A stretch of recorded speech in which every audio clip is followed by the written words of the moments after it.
مفتی زاہد حسین کے بیانات کے لیے مفتی زاہد حسین آفیشیل کو سبسکرائب کریں. مفتی زاہد حسین آفیشیل. بسم اللہ الرحمن الرحیم.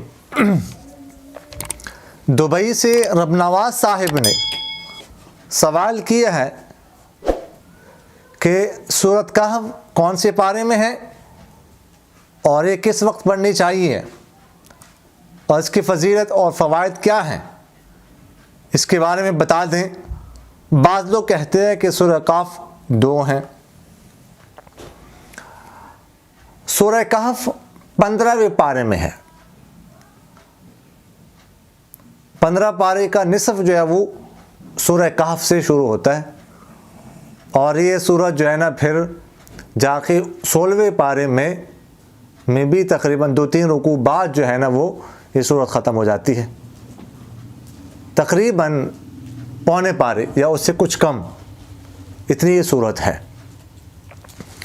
اور یہ سورت کب پڑھنی چاہیے؟ تو جمعے کے دن صبح سے لے کر غروب آفتاب سے پہلے جو ہے نا وہ پڑھ سکتے ہیں، پڑھنی چاہیے. یہ تو پورے دن پڑھ سکتے ہیں، لیکن کس ٹائم پڑھنی سے زیادہ بہتر ہے؟ تو زیادہ بہتر یہ ہے کہ جمعے کے دن عصر کے بعد پڑھی جائے، اس لیے کہ جمعے کے دن ایک وقت ایسا ہوتا ہے جس میں دعا قبول ہو جاتی ہے، دعا کی قبولیت کا وقت ہے. وہ کون سا وقت ہے اس کے بارے میں مختلف اقوال ہیں. بعض حضرات نے 35 تک کے اقوال لکھے ہیں، لیکن جو جمعے کے بعد کا جو وقت ہوتا ہے یہ بڑی مقبولیت کا وقت ہے، اس لیے اگر اس وقت پڑھی جائے تو یہ زیادہ بہتر ہے. کسی اور وقت بھی جو ہے نا وہ پڑھ سکتے ہیں. اور سورہ کہف قرآن پاک میں ایک ہے، صرف ایک ہے، بس 2 نہیں ہے. وہ جو دوسری سورت ہے نا وہ سورہ کہف نہیں ہے، بلکہ اس کو سورہ قاف کہا جاتا ہے. سورہ قاف ہے، وہ سورہ کہف جو ہے نا وہ نہیں ہے، بلکہ سورہ قاف ہے وہ. اور یہ سورہ کہف کا نام کہف غار کو کہا جاتا ہے. اور ایک مشہور واقعہ ہے، کچھ نوجوانوں نے ظالم بادشاہ جو ہے نا اس سے ڈر کر غار میں پناہ لی تھی، پھر اللہ تعالیٰ نے ان کو سلا دیا. ایک لمبا چوڑا واقعہ. بہرحال اس کی فضیلت کیا ہے؟ تو اس کا فضیلت میں حدیث شریف میں آتا ہے کہ جو شخص سورہ کہف کی ابتدائی 10 آیات کو حفظ کر لے، یاد کر لے، وہ دجال کے فتنے سے محفوظ ہو جاتا ہے. اور ایک روایت میں آتا ہے کہ جو سورہ کہف کے آخری 10 آیات یاد کر لے وہ دجال کے فتنے سے محفوظ ہو جاتا ہے. دجال کا فتنہ اس امت کا سب سے بڑا فتنہ ہے. اور سرکار دو عالم صلی اللہ علیہ وسلم نے ارشاد فرمایا کہ ہر نبی نے، ہر پیغمبر نے اپنی امت کو دجال کے فتنے سے ڈرایا ہے. دجال کا فتنہ بہت بڑا فتنہ ہوگا. جب وہ آئے گا اس میں ایمان کی سلامتی جو ہے نا وہ مشکل ہو جائے گی. اللہ تعالیٰ سب کو اس کے فتنے سے محفوظ رکھے. اور صحابہ فرماتے ہیں کہ ہمیں سرکار دو عالم صلی اللہ علیہ وسلم اس طرح دجال سے ڈراتے تھے، اتنا ڈراتے تھے ہمیں کہ ہم یہ سمجھتے تھے کہ بس وہ جو درخت ہے نا وہاں پر دجال کھڑا ہے، بس ابھی جو ہے نا وہ نکلنے لگا ہے. تو خیر بہرحال بہت بڑا فتنہ ہے.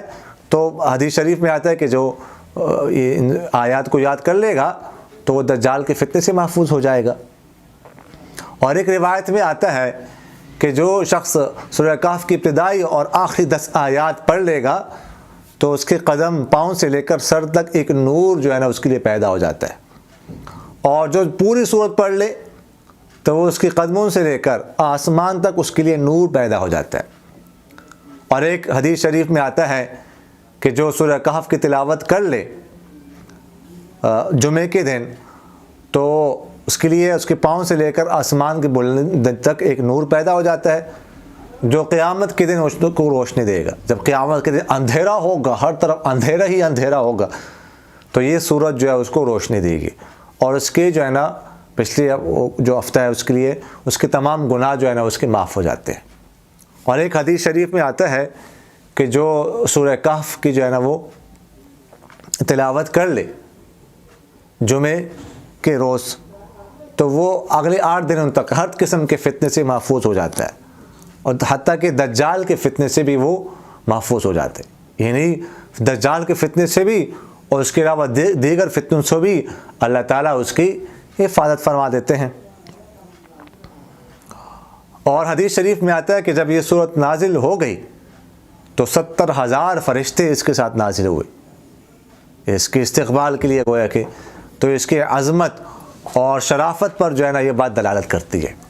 تو سورہ کہف کی پابندی کرنی چاہیے, جمعے کو اس کی تلاوت کرنی چاہیے. بہت زیادہ مفید صورت ہے, خاص کر ان حالات میں جو فتنوں کا زمانہ ہے, آزمائشوں کا زمانہ ہے. اس دور میں سورہ کہف کی تلاوت بہت ضروری ہے, خاص کر جمعے کے دن اس کا اہتمام کرنا چاہیے. مردوں کو بھی یہ صورت پڑھنی چاہیے اور خواتین کو بھی یہ صورت پڑھنی چاہیے. اور خاص کر جو ابتدائی اور آخری 10 آیات ہیں وہ تو حفظ کر لینے چاہیے. آسان ہے, کوئی مشکل کام نہیں ہے. روزانہ ایک لائن یا آدھی لائن یا ایک لفظ بھی اگر یاد کرنا شروع کر دے تو کچھ ہی دنوں میں جو ہے نا یہ ابتدائی اور 10 آیات جو ہے نا انسان کو یاد ہو جائیں گی. باقی اگر سورت کو پوری سورت یاد کر لے تو وہ تو کیا ہی بات ہے, بہت فضیلت کی بات ہے. اقول قولی ھذا استغفر اللہ لی ولکم ولسائر المسلمین فاستغفروہ انہ هو الغفور الرحیم.